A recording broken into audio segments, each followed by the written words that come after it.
नमस्कार दोस्तों, आप सभी का text book super coaching platform के इस सेशन में स्वागत है।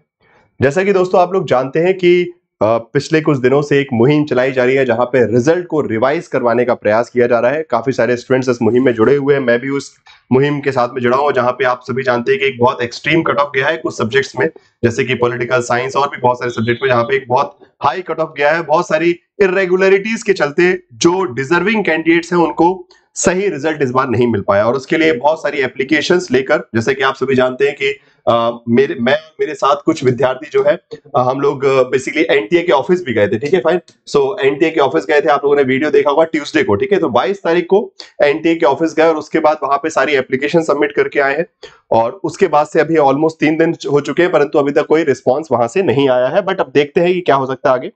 तब तक पिछले 2-3 दिनों से लगातार जब हम एनटीए के ऑफिस गए उसके बाद भी एक वीडियो रिलीज की गई थी जिसको आप लोगों ने देखा है, मैक्सिमम लोगों ने, जहां पे बताया गया कि एनटीए के ऑफिस में क्या क्या बातें हुई वो सब भी हमने आपको बताया था। वहां पे बहुत सारे छात्र भी थे, 6-7 स्टूडेंट्स थे जो कि मेरे साथ में थे, उन्होंने भी बहुत अच्छे से बताया कि एनटीए का क्या कहना था। अब इसके बाद कुछ बहुत सारे ऐसे महत्वपूर्ण सवाल है जहां पे एक बहुत बड़ा सवाल चल रहा है जो कि रिजल्ट के बारे में है कि क्या रिजल्ट फिर से आ सकता है, क्या कट ऑफ फिर से रिलीज हो सकती है, क्या कुछ ऐसा हो सकता है। तो मैं बहुत सही शब्दों में बिना किसी झूठी उम्मीद के आपको बहुत सही ईमानदारी से बताऊंगा। जस्ट दोस्तों, इसके चांसेस ना के बराबर ही है, बिकॉज जिस प्रकार की बात एनटीए के ऑफिशियल ने उस दिन हमको बोली थी, ठीक है, एनटीए ऑफिशियल ने क्या बोला था उसको अगर मैं ध्यान से डिकोड करूं तो उसमें वो किसी भी प्रकार के बदलाव को लेकर एक्स रेडी नहीं है। वो हाँ, उन्होंने ये जरूर माना कि प्रॉब्लम्स हुई हैं, ये बात उन्होंने खुले रूप से खुद ही बोला कि ये तो हमको रिजल्ट डिक्लेयर करने से पहले पता था कि आप सभी आएंगे और स्टूडेंट सेटिस्फाइड नहीं होंगे। ओके, इस बात से खुद ही उन्होंने साफ साफ बोला कि जब हम रिजल्ट डिक्लेयर कर रहे थे, जब हमारी यूडीसी से बात चल रही थी, बिकॉज यूडीसी चाहता था, बिकॉज अगर आपको याद होगा पहले भी परसेंटाइल में रिजल्ट आए हैं, ठीक है, ये पहली बार नहीं है, इससे पहले भी, बट कभी भी मार्क्स नहीं लिखे जाते थे। ठीक है, तो अगर आपका जो स्कोर कार्ड आया उसमें स्कोर नहीं लिखा था, सिर्फ परसेंटाइल लिखा होता था। ठीक है, बट एक लड़ाई चल रही थी एनटीए और यूडीसी के बीच में। ठीक है, यूडीसी के चेयरपर्सन जो जगदीश जी है और एनटीए, तो यूडीसी के चेयरपर्सन जगदीश जी का कहना था कि आप स्कोर भी लिख के दीजिए स्कोर कार्ड में, भले वो नॉर्मलाइजेशन के बाद का स्कोर है, जिसमें मैक्सिमम लोग परेशान है कि मेरा तो भाई 220 बन रहा था, आपने नॉर्मलाइज करके 210 कर दिया और या फिर उससे कम कर दिया और किसी के बढ़ा दिया। तो नॉर्मलाइजेशन में बहुत सारे लोग जो है डिससेटिस्फाइड है, बहुत सारे स्टूडेंट्स परेशान है और वो वाजिब है। और इस बात से एनटीए भी एग्री करता है कि हाँ, नॉर्मलाइजेशन के बाद जिस प्रकार से मार्क्स लिख कर आ रहे हैं वो कहीं ना कहीं स्टूडेंट्स को डिस्टर्बिंग लग रहा है और वो परेशान कर रहा है, बिकॉज वो उनका आगे का पीएचडी में भी जब वो अप्लाई करेंगे तब उनके वो मार्क्स उसी के हिसाब से काउंट किए जाएंगे। तो बहुत सारी प्रॉब्लम्स है, उस पर उन्होंने एग्री किया कि yes this is the problem, but they were saying कि this problem they were already been aware about before result releasing the result. Result आने से पहले भी उनको पता था कि हाँ ये समस्याएं आएंगी और उसके बावजूद भी उन्होंने वो रिजल्ट जारी किया, बिकॉज उसके अलावा उनके पास कोई चारा नहीं था, बिकॉज यूडीसी ने उनसे उसी प्रकार से रिजल्ट माना था। ठीक है, तो एनटीए का बड़े साफ साफ उन्होंने एक प्रकार से पूरी की पूरी जो जिम्मेदारी है यूडीसी के ऊपर डाल दी। जो बात उस दिन हुई थी मैं क्लियर शब्दों में बता रहा हूं, उन्होंने साफ बताया कि जगदीश जी से 10 दिन तक लगातार ये डिस्कशन चलते रहा, बार बार मीटिंग्स हुई, बैक टू बैक एनटीए और एनटीए की तरफ से जो यूडीसी के एग्जाम इंचार्ज है वो, और वहां से बेसिकली यूजीसी जो है, यूडीसी की तरफ से जो है आपके जो बेसिकली चेयरपर्सन है और कभी कभी जो है वहां के सेक्रेटरी मनीष जी, तो ये लगातार मिलते रहे, बार बार इस पे कुछ फाइनल डिस्कशन नहीं होता। तब फाइनली जाके दो टीम्स मिली और फाइनली उन्हें डिसीजन लिया कि ठीक है अब रिजल्ट डिक्लेयर करते हैं, बिकॉज स्टूडेंट्स बहुत इंतजार कर चुके हैं रिजल्ट का, तो तब जाके रिजल्ट आपका डिक्लेयर किया गया। तो इस परिस्थिति में यह बात तो बहुत क्लियर है कि री एग्जामिनेशन का रिजल्ट आने के चांसेस बहुत बेयर मिनिमम है। ये बात मतलब ठीक है, अभी भी बहुत सारे लोग प्रयास करें, I would respect all those practice. Okay, मैं कभी नहीं बोलूंगा कि गलत प्रयास किया जा रहा है। जो भी विद्यार्थी, अभी मैंने बहुत सारे स्टूडेंट्स को देखा है कि उन्होंने आरटीआई डाली हुई है, बहुत अच्छा प्रयास है, बिल्कुल करना चाहिए। अपने हक के लिए अगर आवाज नहीं उठाएंगे तो क्या करेंगे। ठीक है, आरटीआई डाली है बहुत लोगों ने, कुछ लोगों ने कोर्ट में केस करने का प्रयास भी कर रहे हैं, और वो सभी प्रयास बोल सकते हैं कि जिनका मतलब हमको अभिनंदन करना चाहिए कि एटलीस्ट कुछ स्टूडेंट्स ऐसे तो हैं जो सही में अन्याय के खिलाफ लड़ना जानते हैं, उसके खिलाफ खड़े होना जानते हैं। और मैं डेफिनेटली, जो मुझसे बन पड़ेगा, मैं डेफिनेटली उन सभी प्रकार की चीजों का सपोर्ट भी करूंगा। अभी एक चीज मेरे पास जो कि एक स्टूडेंट की तरफ से भी आई थी और जो मुझे काफी ज्यादा वैलिड लगा, वैसे वो सभी प्रयास भी बिल्कुल वाजिब है, अगर आप आरटीआई डाल रहे हैं तो वो भी बहुत अच्छी बात है। अगर आप बेसिकली क्या बोल सकते हैं, रिजल्ट के खिलाफ जाके कोर्ट में अपील कर रहे हैं तो वो भी बिल्कुल सही है, वो आपका पूरा अधिकार है, करना ही चाहिए। और उसके अलावा एक और बहुत अच्छा तरीका मुझे एक स्टूडेंट ने बताया जो कि मैं आप सभी के साथ शेयर करना चाहूंगा कि इस बार के एग्जाम में जो गलत हुआ वो तो गलत हुआ, वो सबको पता है, बहुत सारी प्रॉब्लम्स है और उसका निदान पाने का प्रयास हम सभी कर रहे हैं। उसमें एनटीए कितना मानता है नहीं मानता है वो आप सभी को पता है कि एनटीए किस प्रकार की एजेंसी है, हम अच्छे से उसको जानते हैं, उसकी निकम्माई नाकामी इन सब चीजों को हम लोग बहुत भली ज्यादा जानते हैं कि कितना स्टूडेंट को लेकर वो कंसर्न है, वो आप सभी को पता है बिकॉज ठीक है। तो उस परिस्थिति में क्या सकारात्मक पॉसिबिलिटी है उसकी नहीं है, तो उस पर्सपेक्टिव से एक बहुत अच्छा मेरे पास जैसे आरटीआई को लेकर भी बहुत से लोगों ने आरटीआई एप्लीकेशन वगैरह भी डाली है, तो वो अच्छा प्रयास चल रहा है जहां से इन्फॉर्मेशन निकाली जाए कि आखिर रिजल्ट में किसको कितना क्या स्कोर दिया गया, इससे क्लियरिटी है, अंडरस्टैंडिंग ट्रांसपेरेंसी बहुत जरूरी है। बट उसके साथ एक बहुत अच्छा प्रयास जो है मुझे एक विद्यार्थी है, उनका नाम अनिरुद्ध है, सॉरी हाँ अनिरुद्ध शातकर कुछ नाम है, तो उन्होंने एक बेसिकली श्रीमान मामिडाला जगदीश कुमार जी को जो है एक पत्र लिखा है जो कि वो चाह रहे हैं कि आगे इस पर हम कार्रवाई कर सकते हैं। इसमें उन्होंने बताया कि आने वाले वक्त में देखिए ये वाला एग्जाम में तो जो भी गड़बड़ियां हुई कि अब पीएचडी के चक्कर में बहुत सारे नए एस्पिरेंट जो है एग्जाम देने, सॉरी बहुत सारे रिपीटेटिव एग्जाम स्टूडेंट्स एग्जाम देने आएगा और उसके चलते कट ऑफ बढ़ गया, ठीक है। बहुत सारी जगह तो कट ऑफ इसलिए बढ़ा बिकॉज पीएचडी कैटेगरी इंक्लूड की और उसके चलते बहुत सारे स्टूडेंट जो लोग ऑलरेडी जीआरएफ क्वालिफाइड थे उनको फिर से एग्जाम देने आना पड़ा और बहुत सारे कंडीशंस है। तो अब यहाँ पे कुछ सजेशंस दिए गए हैं जो कि हम अगले एग्जाम के लिए okay before December we can request these things from the UGC okay, और ये सारे डायरेक्शंस हमको यूजीसी के पास, बिकॉज एनटीए सिर्फ एक एग्जाम कंडक्टिंग एजेंसी है, यूजीसी जैसा डायरेक्शन देगी वैसे ही। तो ये बहुत अच्छी अच्छी डिमांड्स उन्होंने यहाँ पे डाली हैं जो कि मैं आपको शेयर करना चाहूंगा। जैसे कि कई विषयों में परीक्षा 2 शिफ्ट में की गई, सबसे पहली बात तो ये शिफ्ट वाला समस्या ओके। शिफ्ट 1 शिफ्ट 2 हमेशा स्टूडेंट्स डिससैटिस्फाइड होते हैं, किसी का स्कोर बढ़ा दिया किसी का कम कर दिया, तो 2 शिफ्टों में नहीं हो परीक्षा, एक ही शिफ्ट में हो, भले वो ऑनलाइन हो चाहे ऑफलाइन हो, शिफ्ट एक हो। जैसे पिछली बार जब 18 जून को परीक्षा करवाई गई तो वो एक ही शिफ्ट सिंगल शिफ्ट में हुई, ठीक है, बट वो ऑफलाइन थी, परंतु जैसे ही वो वापस ऑनलाइन पे पहुंचे तो फिर उन्होंने 2 शिफ्ट में कर दिया गया। तो इसका समाधान निकलना चाहिए 2 शिफ्टों में परीक्षा, एक तो ये सवाल बोला गया है यहाँ पे, ठीक है। उसके बाद एनटीए द्वारा हाँ हिंदी भाषा के स्टूडेंट्स के साथ बहुत ज्यादा दोगला व्यवहार होता है। आप देखते हैं कि अधिकतर लिखा रहता है कि अगर if in case of any discrepancy the English will be considered as correct okay, अगर कुछ गलती होती है किसी क्वेश्चन में तो अंग्रेजी वाला सवाल सही माना जाएगा, उसके हिसाब से आंसर मान लेंगे। तो भाई ये तो नाइंसाफी है, बिकॉज हिंदी वाले स्टूडेंट्स ने भी तो फीस दी है, तो अगर पेपर बन के आ रहा है तो हिंदी और अंग्रेजी का बराबर सही होना चाहिए।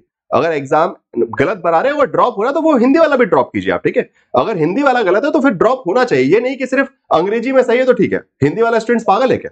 तो ये भी बिल्कुल वैलिड पॉइंट है और इसको लेकर क्योंकि एनटीए के नोटिफिकेशन में साफ साफ लिखा और ये चीप पॉइंट वहां से हटना चाहिए। और उसके बाद तीसरा उन्होंने बोला कि पहले से जेआरएफ प्राप्त अभ्यर्थियों को पुनः फिर से परीक्षा का अनुमति ना हो, एटलीस्ट बिकॉज जेआरएफ, जो कि अगेन मुझे थोड़ा सा वैलिड लगा, अब कितना सही है कितना गलत है इस पे आप लोग खुद सोच सकते हैं। 3 साल का अगर आप जेआरएफ क्वालिफाई करते हैं 3 साल तक आप एलिजिबल है फॉर द स्कॉलरशिप ओके, 3 साल तक आप स्कॉलरशिप ले सकते हैं, ठीक। तो उस पर्सपेक्टिव से क्योंकि आप फिर से अगर एक बार आप ऑलरेडी जेआरएफ है आपको फिर से, बिकॉज हाँ ये स्टूडेंट्स इनको पीएचडी, बिकॉज हाँ अब आप बोलेंगे सर एग्जाम नहीं एग्जाम देने दिया जाए बट उनको जेआरएफ नहीं, ठीक है। ये पॉइंट ये कह रहे हैं कि ये एग्जाम दे, पीएचडी के लिए क्वालिफाई करवाया जाए उनको डेफिनेटली, बिकॉज पीएचडी का जो स्कोर कार्ड का नियम है वो 1 साल का है। सो फॉर एग्जांपल 1 साल में एडमिशन नहीं हो पाया तो नेक्स्ट ईयर वो स्कोर कार्ड से एडमिशन, बट जेआरएफ की सीट्स बिकॉज वो जेआरएफ क्वालिफाइड ऑलरेडी है, पिछले साल अगर उनका जेआरएफ क्वालिफाइड हो गया तो अगर इस बार वो नेट एग्जाम देते हैं, मान लीजिए 2024 में जेआरएफ क्वालिफाइड है और पीएचडी का भी स्कोर है और फिर वो 2025 में एग्जाम देंगे, परंतु उनको जेआरएफ एलिजिबिलिटी नहीं दी जाए, उनको मार्क्स दिए जाए उस हिसाब से बिल्कुल जो भी उनका स्कोर है और उस स्कोर के बेस पर वो पीएचडी एडमिशन ले सके। और जेआरएफ तो स्कॉलरशिप है वो तो फिर भी मिलेगी बिकॉज वो 3 साल के लिए वैलिड है, 3 साल के अंदर अंदर आपको एडमिशन लेना है। तो वहां पे बहुत सारे दूसरे स्टूडेंट जो कि जेआरएफ के काबिल थे उनको मिल पाएगा, जो ऑलरेडी जेआरएफ है वो जेआरएफ बने ही रहेंगे, वो एग्जाम देंगे पर वो पीएचडी के लिए क्वालिफाइड रहेंगे, जिससे कहीं भी पीएचडी एडमिशन भी लेंगे और अपना जेआरएफ स्कॉलरशिप भी, तो किसी का नुकसान नहीं। मतलब वहां पे मेरे हिसाब से उन स्टूडेंट्स का जिनका ऑलरेडी जेआरएफ है, अगर उनको अगले साल जेआरएफ का टाइटल या फिर अवार्ड लेटर नहीं दिया जाएगा तो उनका नुकसान नहीं होने वाला। बार बार 3-4 जेआरएफ के अवार्ड लेटर देख के एक्स्ट्रा पैसा नहीं मिलने वाला, पैसा उतना ही मिलता है। हाँ दूसरों की सीट जरूर चली जाती है, तो ये एक पॉइंट रखा गया है। नेट सर्टिफिकेट की वैधता अवधि जो है आजीवन होने की, हाँ अब ये एक बहुत अच्छा पॉइंट बोला है कि जब भाई नेट का सर्टिफिकेट आजीवन है तो बार बार नेट, 1 बार 2 बार 3 बार 4 बार नेट हो गया तो उससे कि नेट में ज्यादा मार्क्स से कुछ फायदा नहीं। हाँ पीएचडी एडमिशन के लिए अगर वो है तो definitely your score will be important for the PhD admission okay. ये वैलिड पॉइंट है कि आपका स्कोर जो है पीएचडी एडमिशन में इंपॉर्टेंट रहेगा। एनटीए की प्रोविजनल आंसर की में जो पैसा लगता है उसके जो खर्चा है, अगर हमारे आंसर सही होते हैं उत्तर तो हमको रिटर्न मिलना चाहिए। ऐसे बहुत सारी मांगे उन्होंने यहाँ पे मेंशन की हैं जो कि मुझे काफी वैलिड लगी और मेरे हिसाब से इस पर आगे काम करना चाहिए और मैं भी प्रयास करूंगा कि मैं ये सभी डिमांड लेके 5-6 डिमांड है टोटल 1 2 3 4 5 6 7 डिमांड, सॉरी, ओके, तो ये 7 है। इसके अलावा आपको भी अगर कोई पॉइंट लगता है, ठीक है, टोटल यहाँ पे 7 डिमांड्स बताई गई हैं, अगर आपको भी कोई लगता है कि ये और भी ऐड होनी चाहिए तो ये सब चीजें करते हैं और इसको लेकर हम ट्राई करते हैं कि आने वाले वक्त में यूजीसी नेट एग्जामिनेशन को सुधारा जाए। बिकॉज अभी बस सिर्फ सब इसी होड़ में लगे हैं कि ठीक है एग्जाम हो गया, जो हो गया चलेंगे, या तो हम प्रोटेस्ट करते हैं या तो हम कुछ ना, बट फ्यूचर रिफॉर्म जब तक हम नहीं करेंगे, we have to bring a structural institutional change. सवाल यहां पे है कि व्यवस्थागत सुधार की आवश्यकता है। सिर्फ जो गलत हुआ वो तो बिल्कुल हमने आइडेंटिफाई किया, बट जो गलत हो रहा है वो लगातार हो रहा है, उसकी व्यवस्था को जब तक सही नहीं करेंगे तो वो गलती बार बार होते रहेगी। आप सोचेंगे इस बार आपका सिलेक्शन हो जाएगा, नहीं, अगली बार हो जाएगा, नहीं, वो परेशानी आपके हमेशा बनी रहेगी और ये कट ऑफ वाली समस्या है वो अपने आप में एक प्रॉब्लम क्रिएट होते जाएगी वक्त तक, अगर कुछ मूलभूत सवालों के जवाब या फिर हो सकते सवालों का समाधान नहीं किया गया। ठीक है, तो एक बहुत अच्छा प्रयास है ये, आप लोग भी इस प्रयास से जुड़ सकते हैं। ठीक है, बाकी text book super coaching platform पे जुड़े रहिए। तो मैंने अभी आपको बता दिया कि क्या सिचुएशन है, रिजल्ट आ सकता है कि नहीं आ सकता है, तो मैं तो इस बात पे बोलूंगा कि भाई 99% चांसेस है कि नहीं, 1% हो सकता है कि अगर कोर्ट बोल दे कि भाई करना है, ठीक है, बिकॉज अगेन कोर्ट के साथ भी समस्या ये है कि पहले भी ऐसा नहीं है कि पहली बार हुआ है, एनटीए के खिलाफ ऑलरेडी कम से कम 30 केस, कम से कम 30+ केस ऑलरेडी कोर्ट में चल रहे हैं और किसी में भी उनके अगेंस्ट में आंसर नहीं, मतलब बोल सकते रिजल्ट वो नहीं आया, वर्डिक्ट नहीं आया। नतीजा क्यों नहीं आया? क्योंकि वो सभी अपने नोटिफिकेशन में सब कुछ लिख देते हैं। ठीक है, नोटिफिकेशन में नॉर्मलाइजेशन से लेके सारी चीजें पहले से बता रखी है और हम लोग जब फॉर्म भरते हैं तो आप साइन करते हैं, तो जब आपने साइन कर दिया ना तो प्रॉब्लम क्या है कि हमने खुद ही एक्सेप्ट कर लिया कि वो सारे इलेजिटिमेट रूल्स हो। तो जब आप अप्लाई करते हैं कि आई एग्री, जब आप फॉर्म भर रहे होते तो आप लिखते हैं आई एग्री। ठीक है, वो जो आई एग्री है ना वही समस्या है। उस आई एग्री में वो पता नहीं हमसे क्या क्या एग्री करवा लेते हैं जो कि सब गलत है और वहां दिक्कत हो रही है। ठीक है, और इसलिए कोर्ट भी उनसे कुछ नहीं कर सकता, बिकॉज जो एग्रीमेंट उन्होंने हमसे साइन करवाया एनटीए ने आपका फॉर्म भरते टाइम, उसमें वो सारी चीजें लिखी हुई थी और इसलिए हम उसका विरोध भी नहीं कर पा रहे कि भाई किस आधार पर कोर्ट भी हमारे हक में निर्णय ले ले। तो इसलिए कानूनी कार्रवाई प्रयास बिल्कुल अच्छा है, करना चाहिए, बट चांसेस बहुत कम है। जो लोग कर रहे हैं बहुत अच्छी बात है, प्रयास करते रहिए, बट क्या चांसेस होंगे, उसके पॉसिबिलिटीज होंगी, वो अपने आप में एक बहुत रेयर सिचुएशन है। बिकॉज पहले भी बहुत सारे केस एनटीए के खिलाफ हुए हैं अलग अलग एग्जामिनेशन में। ओके, सीयूईटी एग्जाम से लेकर डिफरेंट एग्जामिनेशन, आईआईटी तक एग्जाम में हर जगह केसेस हुए हैं, बट बहुत कम ही चांसेस में एनटीए के खिलाफ जजमेंट आया। अभी नीट के एग्जाम में डेफिनेटली आया था। ठीक है, नीट के एग्जाम में हुआ और जहां पे धांधली खुले रूप से पकड़ी गई थी, बट यूजीसी नेट एग्जामिनेशन में हाई कट ऑफ को लेकर मुझे कम ही लगता है कि न्यायपालिका जो है इंटरफेयर करेगी। और बाकी आरटीआई डालना बिल्कुल, जानकारी लेना बहुत जरूरी है, वो बिल्कुल कर सकते हैं आप लोग। और बाकी एक तीसरा प्रयास जो मुझे लगता है कि आने वाले एग्जाम से पहले हम एटलीस्ट 2-3 बार जाके अपॉइंटमेंट लेके यूजीसी के जो सेक्रेटरी है, चेयरपर्सन है, उनसे मिलकर एटलीस्ट ये पॉइंटर्स रखते हैं कि इन चीजों पे सुधार करना बहुत आवश्यक है। अदरवाइज आने वाले वक्त में ये यूजीसी नेट का एग्जामिनेशन एक मजाक बन के रह जाएगा और जो छात्रों को उम्मीदें हैं इससे वो सब बर्बाद हो जाएंगे। ठीक है, तो इसी के साथ इस वीडियो को यहीं समाप्त करूंगा। आप सभी से रिक्वेस्ट है कि इसको अपने दोस्तों तक भी पहुंचाइए, वो भी समझ सकें कि what are the condition, what are the problems with this particular examination and how we can resolve these particular problems. Okay, तो आप सभी का धन्यवाद। बाकी text book super coaching platform पे जो तैयारी कर रहे हैं वो तैयारी करते रहिए। ठीक है, दिसंबर वाला एग्जामिनेशन होगा, दिसंबर में हो चाहे जनवरी में हो या फिर फरवरी तक हो, जैसा भी होगा, डेट्स हो सकता है कि दिसंबर में करवा दे, जनवरी में करवा दे, फरवरी में, पर पढ़ाई अपनी चलते रहिएगा। बाकी text book super coaching app पर आपको बहुत सारी फैसिलिटी मिल जाएंगी। टेक्स्ट बुक ऐप पर आपको फ्री क्लासेस वगैरह है, जेआरएफ बूस्टर क्रैश कोर्स वगैरह भी स्टार्ट हो गया है, सो उन सब का यूज कर सकते हैं। ठीक है, जेआरएफ बूस्टर क्रैश कोर्स भी स्टार्ट कर दिया गया है जिसमें फाउंडेशन कोर्स वगैरह सब कुछ आपको मिल जाएगा, पेपर 1 पेपर 2 सारी चीजों का एक्सेस। तो अपनी पढ़ाई करते जाइए जिससे वो रुके ना, और जो व्यवस्थागत समस्याएं हैं, ठीक है, इंस्टीट्यूशनल प्रॉब्लम्स है, उसको रिफॉर्म करने का भी प्रयास हम जो है लगातार करते रहेंगे। ठीक है, thank you so much guys, and बाकी जुड़े रहिएगा टेलीग्राम ग्रुप पे भी, एंड देखते हैं आगे क्या जो भी पॉजिटिव होगा। अगर आवश्यकता लगती है यूजीसी के चेयरपर्सन से मिलना या फिर यूजीसी के सेक्रेटरी से मिलने की, एक वहां पे जाके अपनी अपील रखने की, तो वो डेफिनेटली वो प्रयास भी मैं करूंगा आने वाले कुछ दिनों में, और आप सभी को बताऊंगा कि चलिए एक बार मिलकर चलते हैं, और साथ में कोई प्रोटेस्ट नहीं करना है, हमको एक प्रॉपर जाके अपनी पॉइंटर्स रखने की ये समस्याएं हैं, मूलभूत समस्याएं हैं यूजीसी नेट एग्जामिनेशन की, इन पर गौर करने की आवश्यकता है। वो उसको एक्सेप्ट करें नहीं करें वो बात की बात है, परंतु उस पर गौर किया जाए और उसका कोई समाधान निकाला जाए। जरूरी नहीं कि जो समाधान यहाँ पे हमने बताया बस वही निकले, जो भी सही लगता है, जो भी वाजिब है, जिसमें मैक्सिमम स्टूडेंट्स का फायदा हो सके, वो समाधान निकाले जाए और उस एग्जामिनेशन को सही किया जाए। इसके साथ हम एक अपील वहां पे डेफिनेटली रखेंगे, तो इसके बारे में आपको मैं आगे बताते रहूंगा। जुड़े रहिएगा text book super coaching platform पे। Thank you so much.